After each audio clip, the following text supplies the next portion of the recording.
இந்த சீனாவில் மங்கோலியர்களின் யுவான் அரச வம்சம் முடிந்து ஜின் வம்சம், சிங் வம்சம் என்று பல்வேறு காலகட்டங்களில் பாரம்பரியமாக அரசாட்சி நடந்து கொண்டிருந்த அதே சூழ்நிலையில மக்களின் வாழ்க்கை தரம் என்னவோ அடிமட்டத்தில் இருந்துச்சு. விவசாயிகளும் விவசாய குடிமக்களும் பல்வேறு இன்னல்களுக்கு ஆளாக்கப்பட்டாங்க. நிலத்திற்கான வரி விதிப்பும் அதிக அளவில் இருந்துச்சு. இப்போ நம்ம ஊர்ல எல்லாம் ஜமீன்தார்கள் இருக்காங்களா, அது மாதிரி சீனாவில் ஜமீன்தார்களாக இருந்தவங்க யாருன்னா மாண்டரின்கள். இந்த விவசாயிகளின் வரியை வசூல் பண்ணி அரசருக்கு செலுத்தக்கூடிய ஒரு மிகப்பெரிய ஜமீன்தார் பொறுப்பில் இருந்தவங்க தான் மாண்டரின்கள். பல்வேறு இன்னல்களுக்கு ஆளாக்கப்பட்ட இந்த விவசாயிகள் இந்த முடியாட்சிக்கு முடிவு கட்டக்கூடிய சூழ்நிலையை எதிர்பார்த்துக்கிட்டே இருந்தாங்க. 1850 to 64 காலகட்டங்களில் தெற்கு சீன பகுதிகளில் உள்நாட்டு கலவரம் நடைபெறுது. இதைத்தான் தைப்பிங் கலகம் அப்படின்னு சொல்கிறோம்.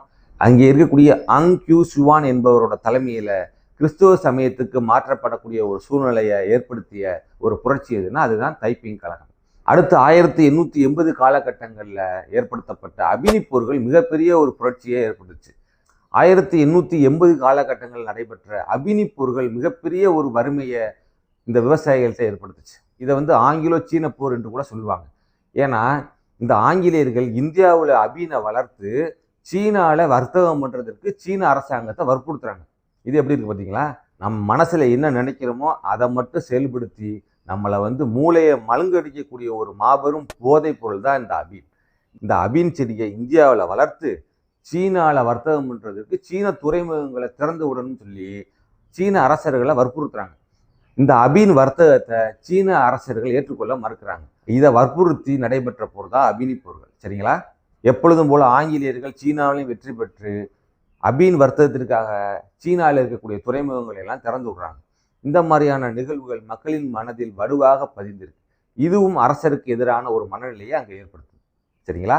அது மட்டுமல்ல, 1895 மிகச்சிறிய நாடான ஜப்பான் மிகப்பெரிய நாடான சீனாவை வீழ்த்தி மிகப்பெரிய ஆச்சரியத்தை இந்த உலகத்துக்கு கொடுத்துச்சு. இது சீன மன்னர்களோட இயலாமையை வெளிப்படுத்துச்சு. இந்த சீன ஜப்பான் போரின் தோல்வி மக்களின் மனதில் வலுவாக பதிஞ்சிருச்சு.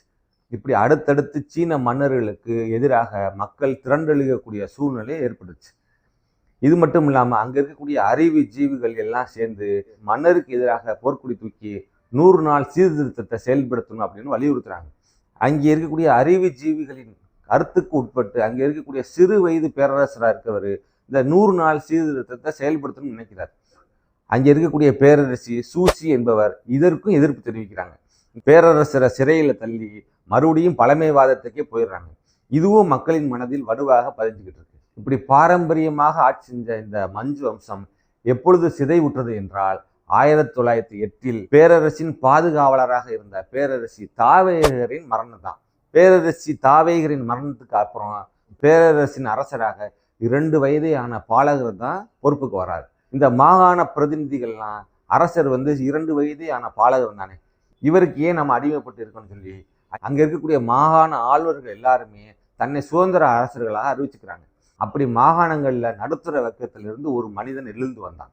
அவர் தான் யாருன்னா நவீன சீனாவின் தந்தை என்று அழைக்கப்படக்கூடிய டாக்டர் சன்யாட்சன். சரிங்களா? இப்போ டாக்டர் சன்யாட்சனை பற்றி பார்த்துருவோம். சீனாவில் குவாங்கோ என்ற பகுதி இப்போ காண்டன் என்று அழைக்கப்படுது. இந்த காண்டன் பகுதியில் பிறந்தவர் தான் டாக்டர் சன்யாட்சன். ஒரு கிறிஸ்தவ பள்ளியில் படித்து கிறிஸ்தவராக மதமாற்றம் அடைந்தவர் தான் டாக்டர் சன்யாசன். அங்கே இருக்கக்கூடிய சாங்காய் என்ற பகுதியில் மருத்துவ பயிற்சி பெற்றவர். 1905 டோக்கியோவில் ஒரு கட்சி ஆரம்பிக்கிறாரு. அந்த கட்சி தான் 1912 கோமிங்டாங் என்ற கட்சியாக ஆரம்பிக்கப்படுது. 1911 காலகட்டத்தில் மன்னருக்கு எதிரான புரட்சியின் மூலமாக சீனாவில் புரட்சியை ஏற்படுத்தி புரட்சியில் வெற்றி பெற்ற ஒரு மாபெரும் நவீன சீனாவின் தந்தை தான் டாக்டர் சன்யாசன். சரிங்களா? 1925 புற்றுநோயால் இவர் காலமாயிறாரு.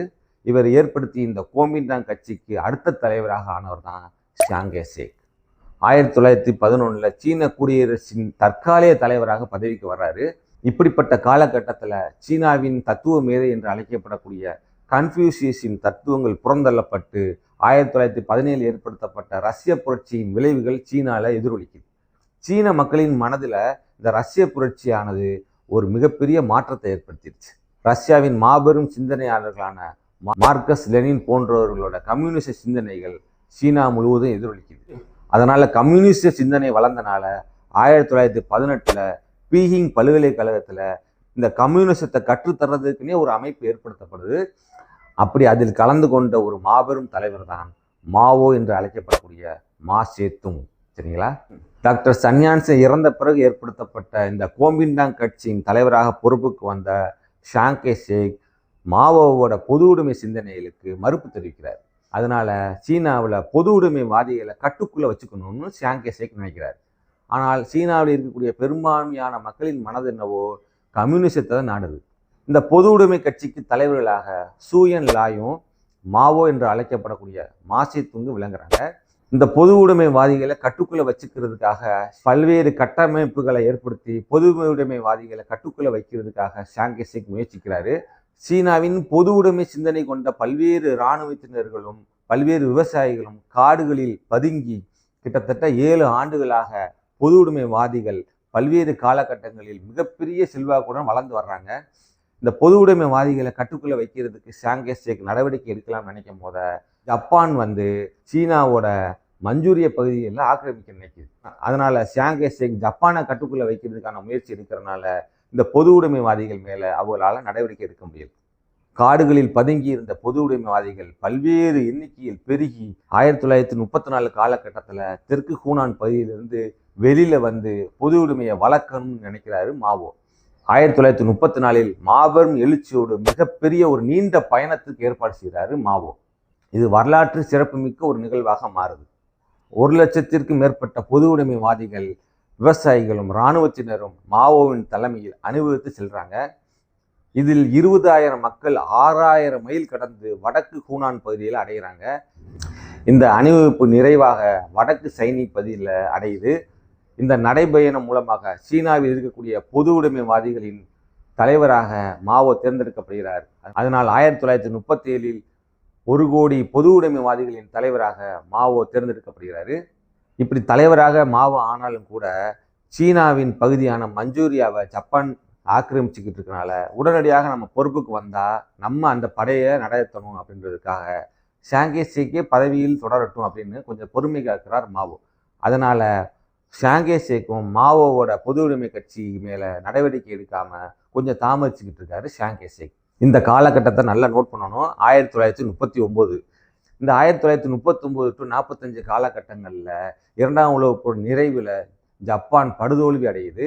ஜப்பானின் பகுதியிலான ஹிரோஷிமா நாகசாகி போன்ற பகுதியில் குண்டுவெடிப்பு நடைபெற்ற பிறகு ஜப்பான் சரணடைவதாக அறிவிக்குது.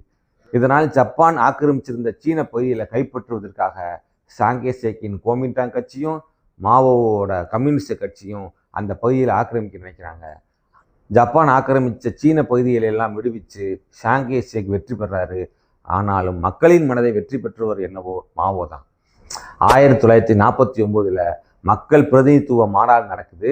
அந்த மாநாட்டில் 650 பிரதிநிதிகள் கலந்துக்கிட்டு சீன மக்கள் குடியரசின் தலைவராக மாவோ என்று அழைக்கப்படக்கூடிய மாசேதுங்கை தேர்ந்தெடுக்கிறாங்க. உலகமே வியக்கும் அளவில் மாவோ ஆட்சி செய்கிறாரு. உலகில் ரஷ்யாவுக்கு அடுத்தபடியாக சீனாவிலும் கம்யூனிசம் என்ற பொது உடைமை சித்தாந்தம் வளர்ந்து மிகப்பெரிய மாபெரும் கம்யூனிச நாடாக சீனா உருவாகுது. இப்படி உருவான சீன நாட்டை கூட 20 ஆண்டுகளாக ஐக்கிய நாடுகள் சபையில் உறுப்பினராக ஆகுவது கூட எதிர்ப்பு தெரிவித்தது அமெரிக்க அரசு. ஆனாலும் இன்றைக்கு சீனா ஒரு மிகப்பெரிய மாபெரும் வல்லரசாக மாறி இருக்குது. 10ஆம் வகுப்பு பொதுத் தேர்வில் 1911 சீன புரட்சிக்கான காரணிகள் என்னன்னு கேட்கலாம். அதே மாதிரி மாவோவோட நீண்ட பயணங்களை பற்றி கேட்கலாம். அதே மாதிரி மார்ஷல் திட்டம் பற்றி கேட்கலாம்.